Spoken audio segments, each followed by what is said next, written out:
Para dividir dos números enteros se dividen sus valores absolutos y el signo de división se obtiene también de la regla de los signos, como ya lo vimos anteriormente, la regla de los signos. Aquí ponemos un ejemplo donde tenemos más dividido más dividido menos, menos dividido más y menos dividido menos.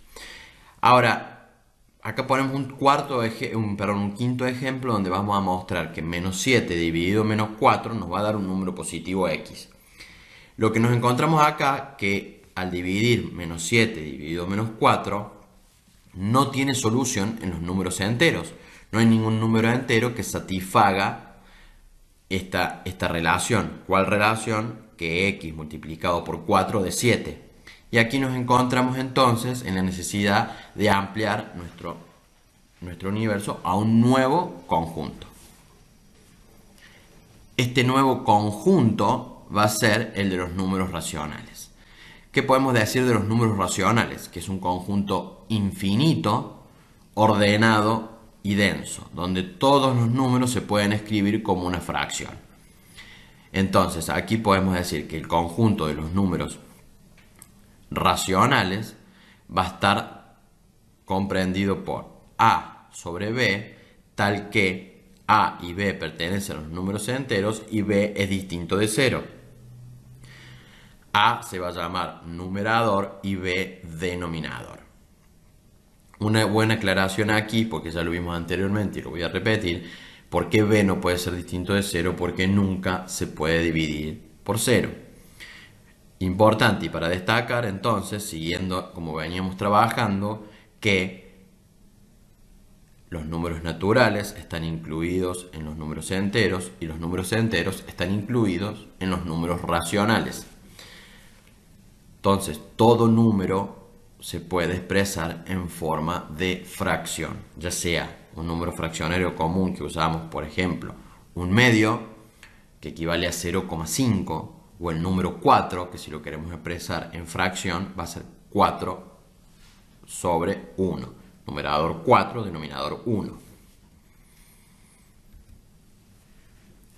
Para repasar un poco, ustedes esto ya lo han visto anteriormente en el colegio, pero bueno, lo que es suma de fracciones, en la suma de fracciones se saca el común denominador, que se puede obtener directamente de multiplicar los dos denominadores, y se hace la relación de suma, que era el común denominador dividido el denominador del primero multiplicado por su numerador, y así sucesivamente para obtener la suma. Otra operación que podemos ver en los números racionales es la multiplicación, donde la multiplicación se realiza directamente multiplicando los numeradores y los denominadores. Para todos estos números fraccionarios pertenecientes a los números racionales.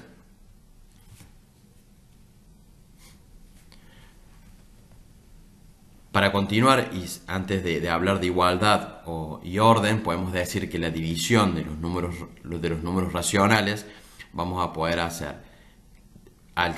cuando dividimos un número fraccionario por otra fracción, a la segunda fracción la invertimos y multiplicamos directamente, o podemos multiplicar cruzado.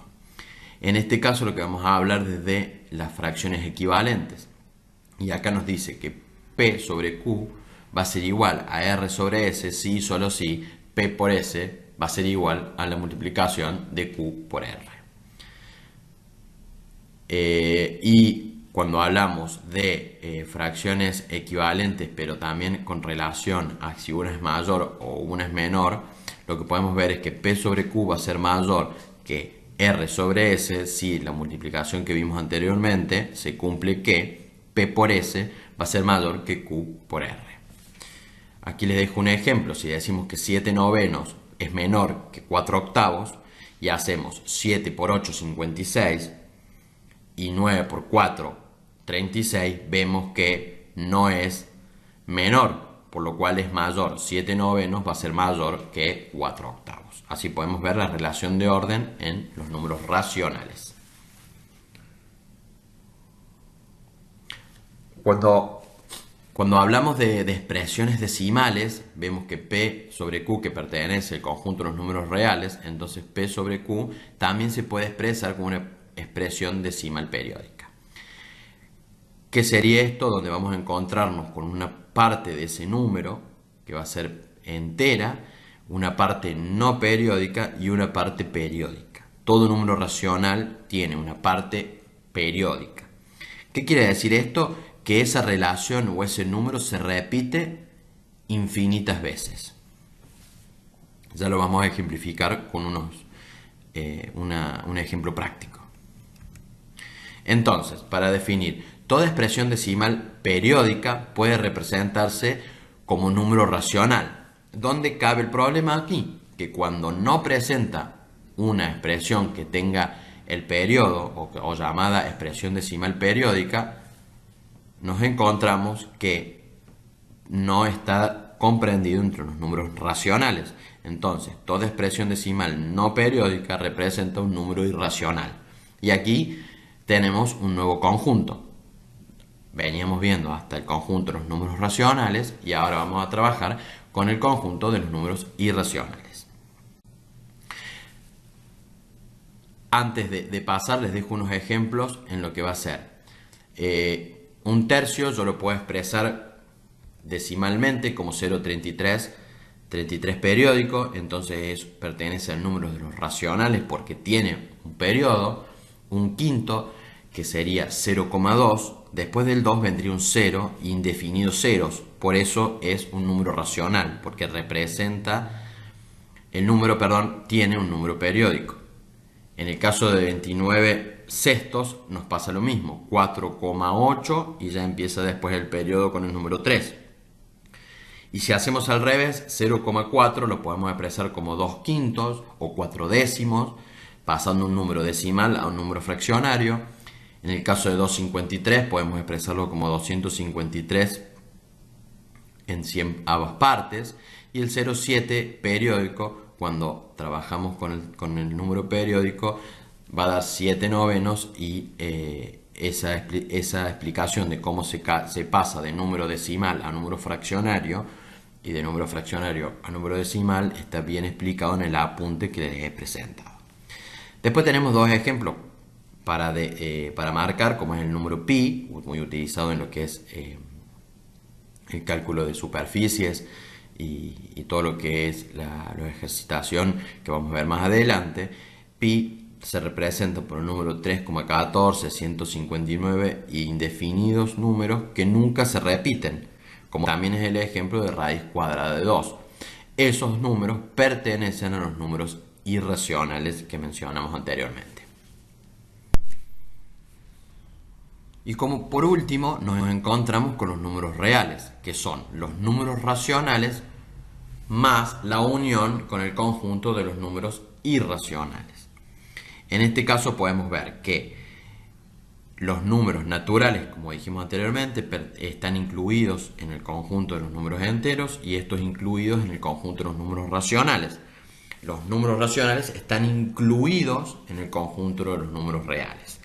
No así los racionales incluidos en los números irracionales, porque hay una pequeña diferencia, como vimos anteriormente, en esa expresión. Entonces, de ahora en más, cuando hablemos de números reales, que son el universo de números que vamos a manejar para hacer todas las operaciones y los trabajos que continuarán adelante en este cursado, vamos a definir entonces como números reales a todos los números, donde los dos subconjuntos más grandes que representan a los números reales son los números racionales y los números irracionales.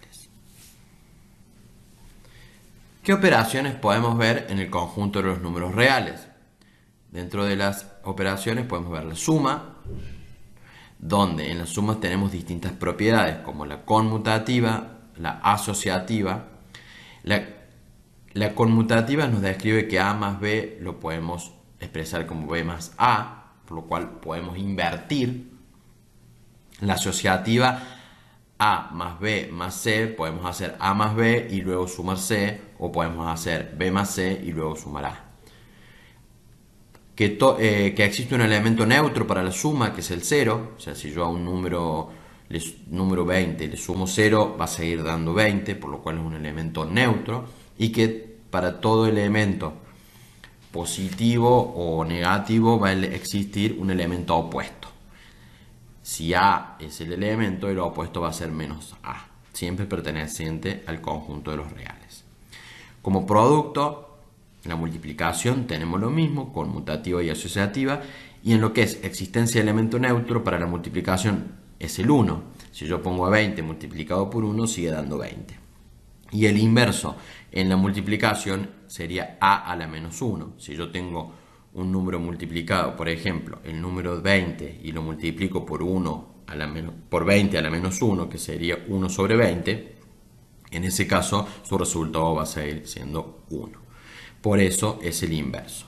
Siempre y cuando a la menos 1 pertenezca al conjunto de los reales y a sea distinto de 0.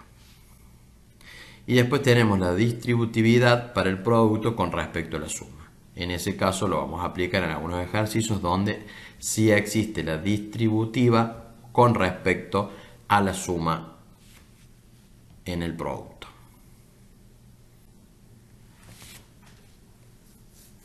Para definir las propiedades de los números, vamos a empezar con las propiedades de la suma, ahora un poquito más explicadas. La conmutativa, a más b va a ser igual a b más a. Aquí podemos ver que se invierten y sigue dando lo mismo. Y la asociativa, como dije anteriormente, a más b más c puede expresarse como a y puedo hacer primero la suma de b más c, o hacer a más b y luego sumar c. Estas propiedades, tanto conmutativa como asociativa, para la suma se da en el conjunto de los números naturales y por ende en enteros irracionales y reales. La existencia de un elemento neutro, como vimos anteriormente, para la suma a más 0 va a seguir dando a, y la existencia de un elemento opuesto, siguiendo en la suma, es el menos a. A más menos a va a dar 0. Pongamos un ejemplo: si a vale 10, menos 10 va a ser 0, y si a valdría menos 10, el opuesto de menos 10, como ya vimos anteriormente, es 10, entonces menos 10 más 10 vendría a dar 0 también. Dentro de las propiedades del producto, en este caso, también tenemos conmutativa asociativa. Como vimos, un elemento neutro que del producto es el número 1, entonces a por 1 sigue siendo a. Y la distributiva respecto a la suma, como vimos anteriormente, a multiplicado por b más c va a ser igual a por b más a por c. Aquí se representa que está la distributiva con respecto a la suma. Y también tenemos la existencia de un elemento inverso, como lo vimos anteriormente, y acá queda expresado con lenguaje matemático. A sobre b, a numerador, b denominador distinto de 0, su inverso, que se va a expresar como a sobre b a la menos 1, entonces es lo mismo que decir a sobre b igual a sobre b a la menos 1, como es a la menos 1 se invierte y te queda a por b igual a b por a, dándonos como resultado el número 1. Por eso es la existencia del inverso para el producto.